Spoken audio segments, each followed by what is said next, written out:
น้องหมาตอนนี้อายุ ตอนนี้อายุ 19 ปี อุ้ ครับ ยอายุ19 ปีเลยเด้นะครับคุณแม่ขันมักเล็กหน่อยซ้ำๆนี่นะอย่าเขี่ยวยาอ่อนนะครับติดต่อไปไหล่ำเนี่ยรูปรอเลยรูปรอเลย ครับจ้ะ เอ้ยครับเอ้ยครับเนี่ย ครั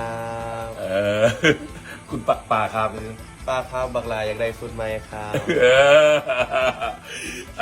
นะครับพ่อไปรับใส่พี่น้องเข้าทั่วประเทศสักก่อนเล่าฝากคุณป่าคุณแม่คุณเอื้อยคุณสาวแม่ยกแม่ห้างแม่ใหม่หรือกับสาวๆผู้แสบผู้สาวทามธนาจอห์นนี่มิวสิกสังกัดจอห์นนี่มิวสิกอย่างเป็นทางการเต็มรูปแบบนะครับนี่คือน้อง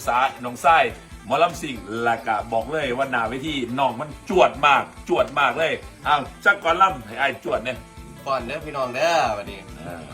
โมเมนต์โมว่าเด้อได้โมเมนต์โมว่าเด้อได้ฟังเด้อเจ้าไอ้คนไทยยุคใหม่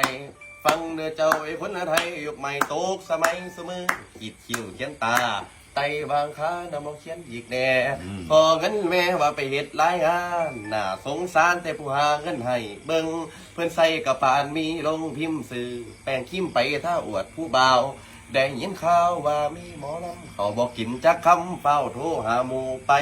เป็นครูไปเต้นแห้งเต้นกา กินสุรากระปานน้ำล้นทงแกม องค์ตรงเพิ่นสะแตกเหล่าข่าวใหญ่ลมสาวลมเฮาบักฝักจักแต่มัก